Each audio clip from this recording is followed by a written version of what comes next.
Hey, welcome to another episode of the ex-Jehovah's Witness. I am Mitch, better known as the ex-J-Dub. Hope you're doing well.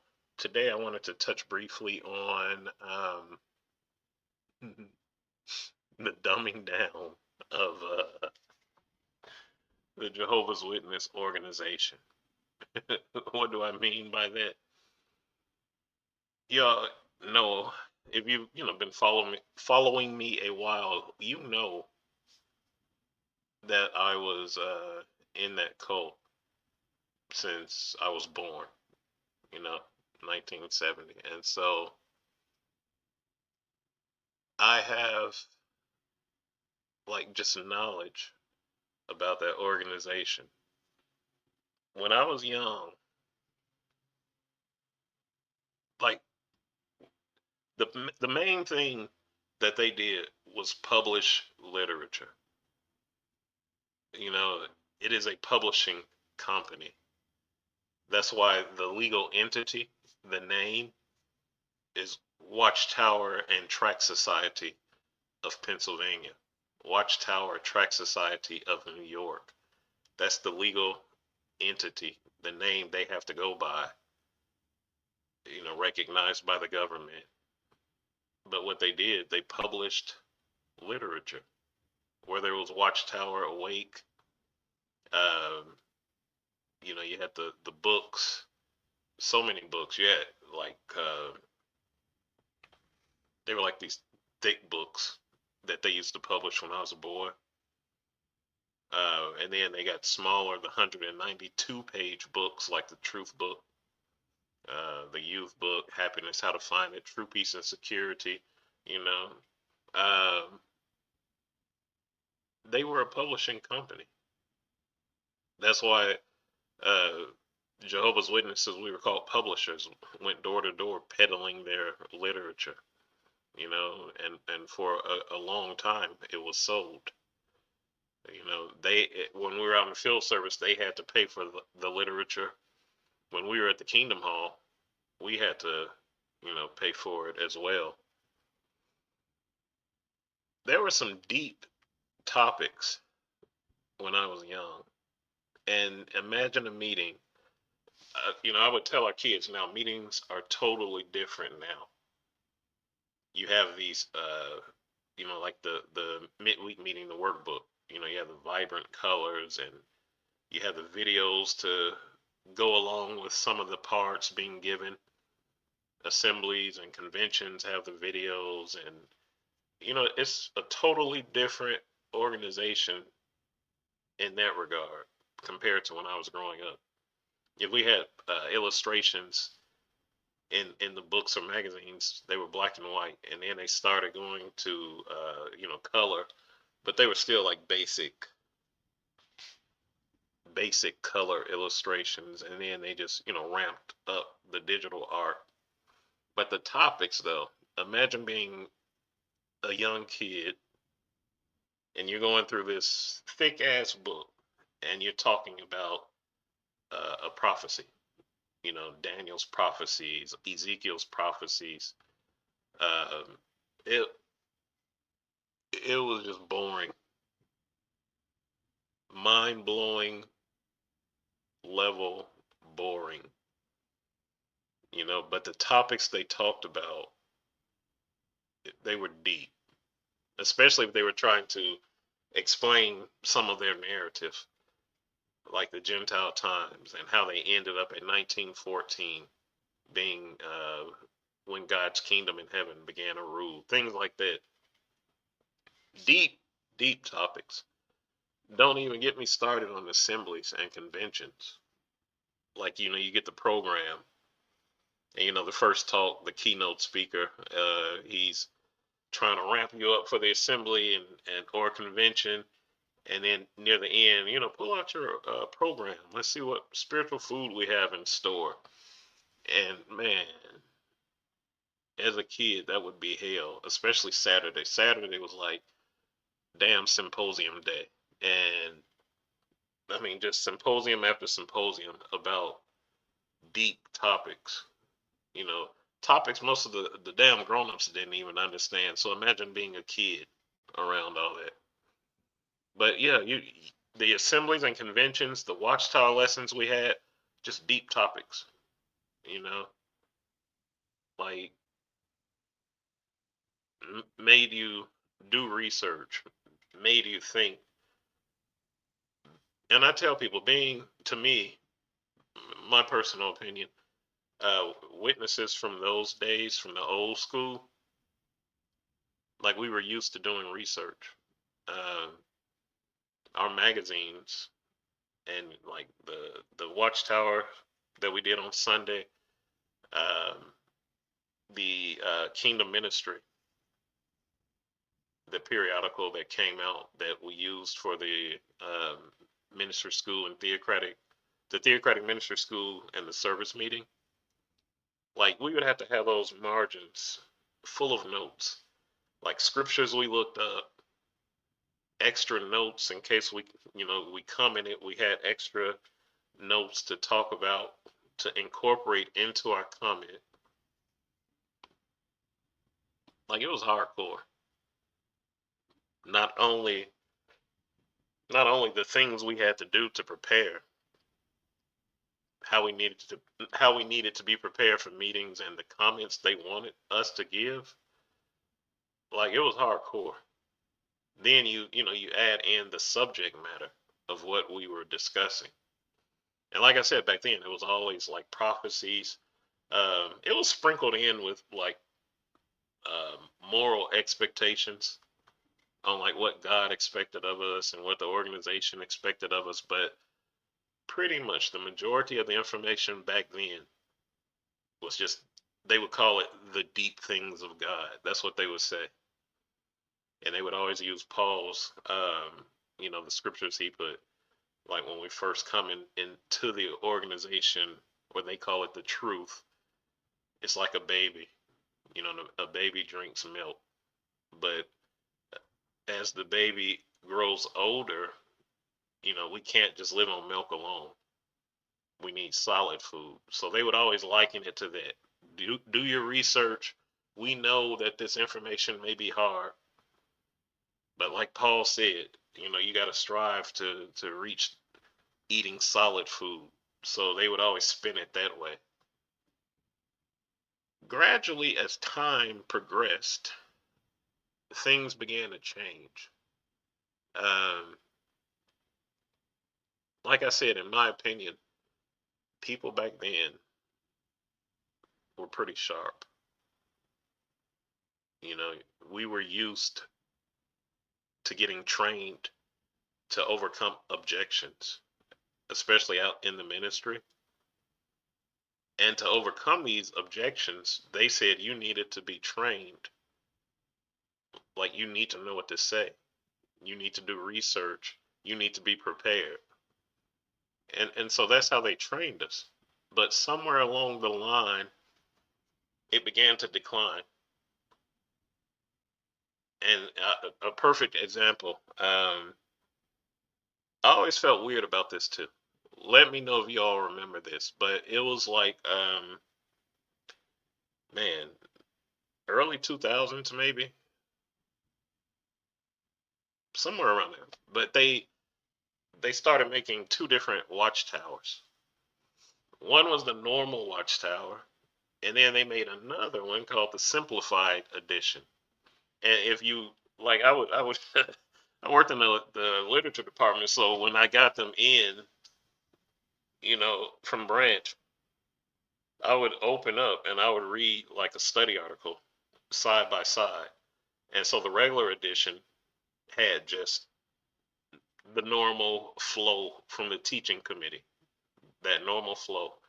The simplified edition changed some of the wording, like same concept, same meaning, but it changed the wording. Some of it wasn't, like if it had a word that may be hard to pronounce or a word not highly known, it would like dumb it down in the simplified edition. I always thought that was weird because they always pushed that we learn the same. We don't have Sunday school because we want our children to learn the same thing the adults are learning. Like, we're Jehovah's Witnesses, we all need to learn the same thing. I always felt it was weird though that they made that simplified edition. And eventually, gradually, the regular edition just kind of started taking the same tone as the simplified edition. And now it's like, before I even walked away in December of 2024, myself and even the other ones that's been in there a long time, we would all say it's weirdly simplified now. It's like they went from a high level of talking and the way they talked to dumbing it down real simple, real easy. They simplified processes. When we were out in the ministry when I was younger, like in the 70s, 80s, 90s, they wanted you to know different things that people might have objections to in the ministry. Then they came out with reasoning from the scriptures, and you could look up by topic, which direction you wanted to go. And all it did was give you like scriptures. It kind of gave you like a format, an outline on how you could guide people. But they would tell us, if you got stumped, be humble, admit that to the person, and we're going to, I'm going to look that up. I'm going to research it. I'll be back, and when I come back, we can discuss it further. Then they went to, we have so much literature. We know it's hard for you. So what we're going to do, we're going to make a teaching toolbox. And in that teaching toolbox, we're like uh, the core tracks, brochures, and books that they wanted us to talk about, that they wanted us to focus on. If you noticed in the teaching toolbox, they were very simple um, publications in that teaching toolbox. So again, not much work. I mean, they had one brochure. I can't even think of the name, but it is like, it's a step below kindergarten. In the beginning, and they have illustrations for everything. God made the earth. He made humans. He named them Adam and Eve. Next page. Adam and Eve had two sons. Next page. And it's like, I was like, is this? It felt weird. It felt like they just watered everything down. And now, yeah, like I said, before I walked away, even the study articles, which growing up, for us hardcore, been in it a long time, witnesses, the Watchtower was their core publication for getting their point across. So it was like, sometimes it was deep information. We'd have to do research. Sometimes they would even say, for this Watchtower, they would tell us a video to watch. And in a certain paragraph, tie that video into this study article in your comments. Like I said, now it is so simple, so watered down. The assemblies and conventions are watered down.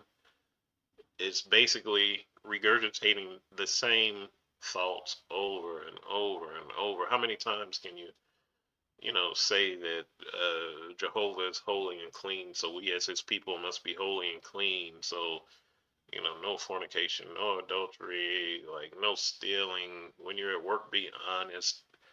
And it's, to me, again, personal opinion, they've watered it down because to me they keep a certain level of people. If people are too educated, even in Bible things, that critical thinking is going to kick in eventually. Especially if a person is the type of researcher like the people I came up around. They had different versions of the Bible out. They had the green New World Translation, and then it changed to the Black New World Translation with references in the middle. They had that, but they also had the King James Bible open. They had the Living Bible open. Like, we were used to doing research. And think about it, if a person is used to doing that much research and they're comparing different Bibles, especially, like, they're getting some knowledge. And eventually that critical thinking is going to kick in. And I feel that's why they have watered down slash dumbed down their publications. They even, if you've noticed, they don't even release um, like publications like they used to. The digital world has changed them so much. Of course, with them, as I always say, the motivating factor is money. Imagine all the money they're saving by not having to ship all this literature out. You know, they download it from their holy shrine website, jw.org, and they, like, that saves them so much money. Go download it. Convention each year, conventions, that was the buzz, that was the excitement. What publications will we get? Me and my friends used to look at the programs and like try to pick out which talks we might have a new release in. Now, and for several years now, the only release is like they do the dramatic Bible reading, usually like on a Friday or Saturday, and they'll release that, say, oh, it's now available for download, you know. Then the whatever drama they have, same thing. You'll be happy to know you can now download it from the website or the app, you know, and that's all they do. Main reason I say is, you know, they save money by joining the digital world. They released some a couple years ago, 2 or 3 years ago, they released it's like a brochure really. I cannot think of the exact name, but it's something like make disciples love people, something like that. It's like the love people brochure, but it's basically looking at Jesus and how he interacted with people on earth and translating it to how uh, they were supposed to treat people in the ministry and different qualities to work on. Again, very simple, rudimentary information, watered down. Um, they just don't make things like they used to. They don't talk about the deep subjects like they used to.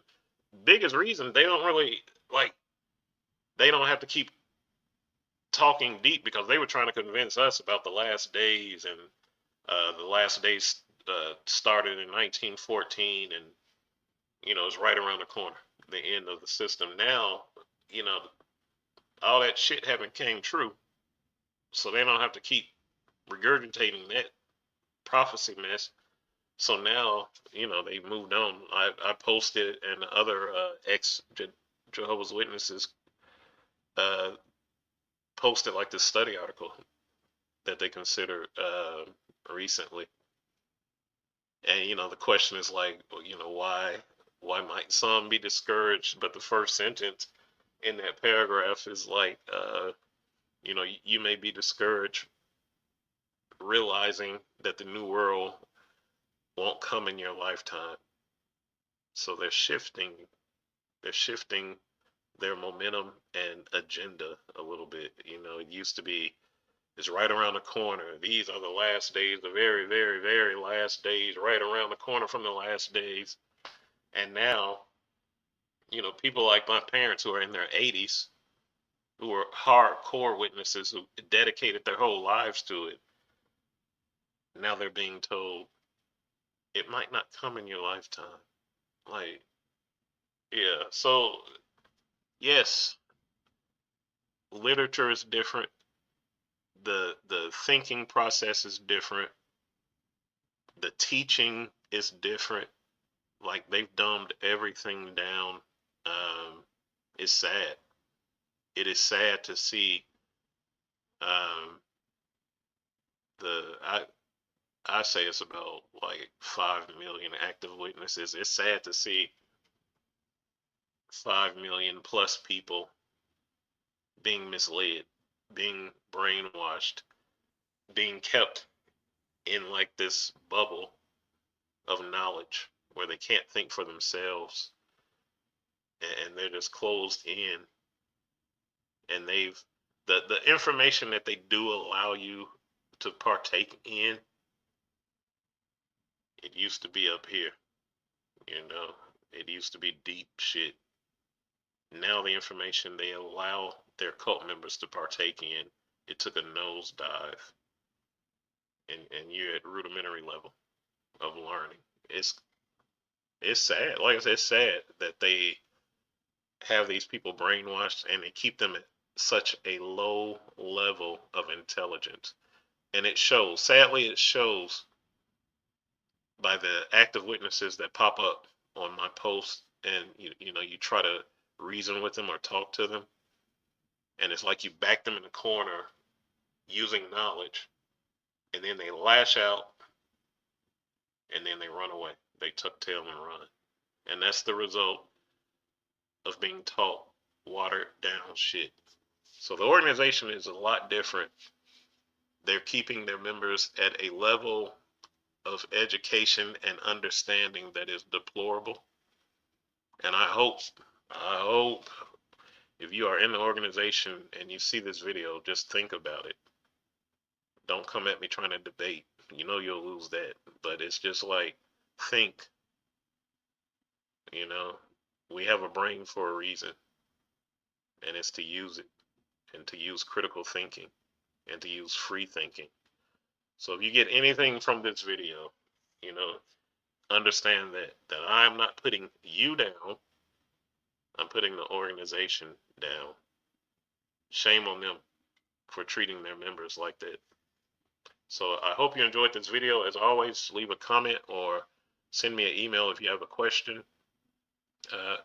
exjdub1@gmail.com. exjdub, the number one, at gmail.com. You can find me on different social media platforms. Xjdub. Just type that in. I should pop up. But I appreciate you all. I love you all. Thank you for being free thinkers. Thank you for being critical thinkers. Keep on striving to do the best. Keep on healing. I love you all. I will talk to you soon.